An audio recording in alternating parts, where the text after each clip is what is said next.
The icy wind swept through the nearly deserted streets of Washington, D.C. as the streetlights flickered against the dark sky. A homeless man, wrapped in torn layers of clothing, sat huddled on a bench near the White House, his frail hands clutching a cardboard sign, "Will work for food." James Reynolds, once a man of power in the real estate world, now found himself at rock bottom. His face, weathered by hardship, showed the pain of years spent in the shadows of a city that had once been his playground. He had once shaken hands with billionaires. Now, he was invisible to those same people. Not far from where James sat, a heavily armored SUV slowed to a halt. The back door opened, and out stepped President Donald J. Trump, flanked by Secret Service agents. He had just returned from a diplomatic meeting at the White House when he noticed the hunched figure on the bench. Trump was not one to randomly stop for strangers, but something about this man struck him. A familiar face buried beneath years of struggle. He felt an unshakable sense of déjà vu. His head of security whispered, "Mr. President, it's late. We should keep moving." But Trump ignored him. He took a step forward. What he was about to discover would shock the nation. Ignoring the security detail's growing concern, Trump walked toward the homeless man. "Hey, buddy, what's your story?" James, startled by the powerful voice, looked up. His deep blue eyes, filled with both sorrow and wisdom, met Trump's gaze. There was a long pause. Then, in a hoarse voice, James replied, "Mr. President?" Trump's brow furrowed. "You know who I am?" James nodded. "We met a long time ago." Trump crouched slightly to get a better look. "What's your name?" James hesitated, then whispered, "James Reynolds." And in that instant, Trump's expression changed from curiosity to shock. Trump, known for his sharp memory, searched his mind. James Reynolds. The name struck a chord. A flash of memory hit him. Decades ago, his father, Fred Trump, had worked with a brilliant young real estate investor named James Reynolds. He had been an ambitious man, a rising star in the industry. Trump's voice grew firm. "James Reynolds. You worked for my father, didn't you?" James nodded solemnly. "Yes, sir. I did, until everything fell apart." Trump's face darkened. "What happened?" James let out a slow breath. "A bad investment. A trusted partner betrayed me. Lost everything. My wife got sick. Medical bills wiped me out. I tried to climb back up, but every door closed. Before I knew it, I was out here." For the first time in a long while, Donald Trump was speechless.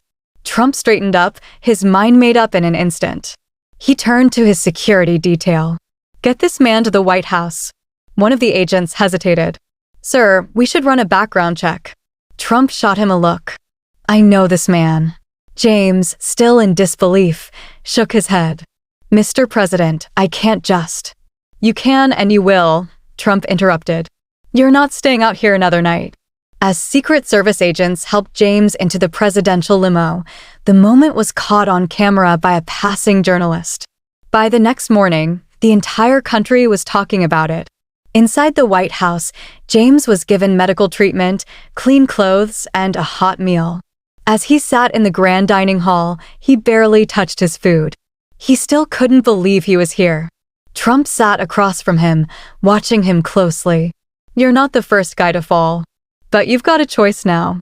Stay down or get back up." Tears welled up in James's eyes. "I don't know how." Trump smirked. "Then I'll show you." Over the next few weeks, James was given a job assisting with Trump's real estate division, working closely with the president's business contacts. Though rusty at first, his old instincts slowly returned. He was rebuilding, and America was watching. One evening, as James sat in the Oval Office, Trump walked in holding an old black and white photograph. He placed it on the desk in front of James. James picked it up. His eyes widened in disbelief. The photo showed a young Donald Trump shaking hands with a much younger James Reynolds. "You don't remember, do you?" Trump asked, a rare softness in his voice. James shook his head. "What is this?" Trump sat down. "Years ago, when my father was building his empire, I was just starting out. There was one man who gave me my first shot, who took a chance on me when I was just Fred Trump's son. That man was you, James. James' hands trembled as he held the photo. I don't remember. Trump chuckled. You probably wouldn't. But I do. And now I'm returning the favor. Tears slipped down James' face. Mr. President. I don't know what to say. Trump smiled. Say nothing. Just do for others what you once did for me. Months passed, and James was a changed man. One evening, as he and Trump sat overlooking the White House lawn, Trump turned to him and said, I've got an idea. James raised an eyebrow. Should I be worried? Trump chuckled. I want you to run a national program. Help others like you get back on their feet. James blinked.